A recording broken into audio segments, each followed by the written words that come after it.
Ô Carlinha, você sabe que nas últimas horas, claro, com o avanço da pandemia no Brasil, né, a gente tem acompanhado aqui de longe, com enorme preocupação, minha família inteira mora no Brasil, meus amigos todos estão por aí, e é claro que as notícias que chegam aqui nos Estados Unidos, outras partes do mundo, não são das melhores, né? O noticiário agora aqui nos Estados Unidos está recheado de informes de correspondentes que moram aí no Brasil, né, trazendo detalhes de como é que está a situação dos hospitais, das UTIs, e a imagem que o Brasil passa nesse momento para o mundo é uma imagem de desespero, né, de total dificuldade, a crise mais aguda da pandemia que o nosso país está enfrentando.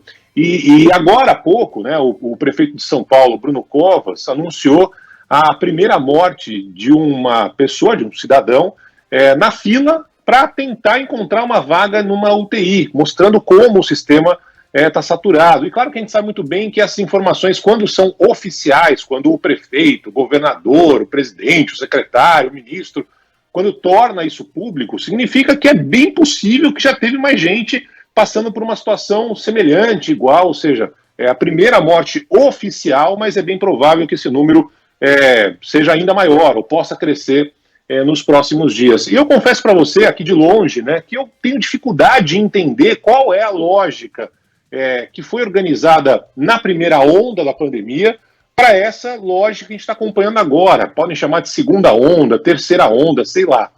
Por que eu digo isso? Porque era mais do que previsível que essa situação que o Brasil está passando agora poderia acontecer. Por quê? Porque nos Estados Unidos, antes, na Europa, a gente viu um pico da pandemia justamente no final do ano passado, novembro, dezembro, depois de lá no início, né, a Europa apresentar aqueles números terríveis de mortos e tudo mais, a situação piorou no final do ano passado, 2020. Aqui nos Estados Unidos, o mês de janeiro foi o mais letal desde o começo da pandemia, ou seja, em janeiro morreu mais gente aqui nos Estados Unidos praticamente do que tinha morrido no ano passado inteiro. Ou seja, qualquer especialista, não precisa ser grande entendedor de como é que funcionam essas ondas, não precisa ser matemático e tal, mas o Brasil tem especialistas, tem cientistas que já diziam, olha, se aconteceu na Europa, aconteceu nos Estados Unidos, depois, infelizmente, já começou pelo norte do país, Manaus, a gente relatou aqui, cansou de relatar uma situação dramática, faltando oxigênio nos hospitais, uma situação terrível, né? Era evidente, era claro, era previsível que essa situação se repetiria em outras partes do Brasil. E por que eu estou falando isso? Porque lá atrás, quando houve a primeira onda, a gente viu um movimento nacional para a construção de hospitais de campanha, de locais de UTI. Eu pedi, inclusive, para o pessoal aí da redação correr atrás, o Pablo, o Sandro, o pessoal que sempre está na retaguarda ajudando, né? Foram criadas mais de 22 mil vagas fixas e 2.526 móveis, isso no auge em agosto do ano passado, ou seja, tinha 22 mil vagas a mais no país, 2.500 vagas de UTI, 22 mil vagas a mais, 10 mil estruturas permanentes que foram criadas. E aí o que acontece? Essa situação que a gente está vendo agora, e que tem gente morrendo na fila para encontrar um lugar, um leito, seja na UTI, seja no hospital, era algo que poderia de alguma forma ser minimizado e não foi. A gente viu muitas denúncias lá atrás de dinheiro sendo desviado dessas estruturas gigantescas que foram criadas, que simplesmente, algumas estavam vazias. Eu já cansei de ver aquelas imagens daqueles deputados, olha aqui, está vazio aqui, não tem nada aqui. Que bom que está vazio, melhor que seja vazio, eu prefiro que seja vazio, mas tenha ali lugar, tenha leito, tenha vaga do que está lotado. Mas tinha opção, e hoje não tem. Então agora, toque de caixa, a gente está vendo prefeitos e governadores correndo atrás de algo que já poderia ter montado, já poderia ter sido repetido, sem, evidentemente, a esculhambação da grana desviada, ou seja, poderia ter melhorado o que a gente viu naquela primeira onda para agora. E na prática isso não aconteceu. Então agora, meio que a toque de caixa, de uma forma desesperada, você está vendo prefeitos, governadores correndo atrás para montar novamente essas estruturas que tinham sido montadas na primeira onda.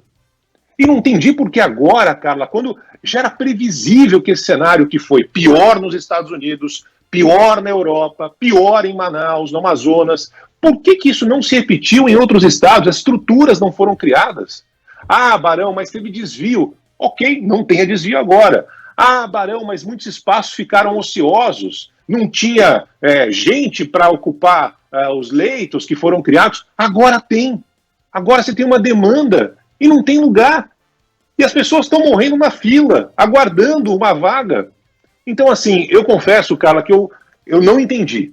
É evidente que você tem culpados para todos os níveis, né? Federal, municipal, estadual, mas essa falta de leito, essa falta de vaga, que lá atrás foi discutida, foi criada essa opção, e agora não foi, e agora tem gente morrendo por falta de leito. Eu confesso que eu não entendi. Por que não foi feita a mesma estrutura, ou algo parecido, algo melhor, sabendo dos erros do passado?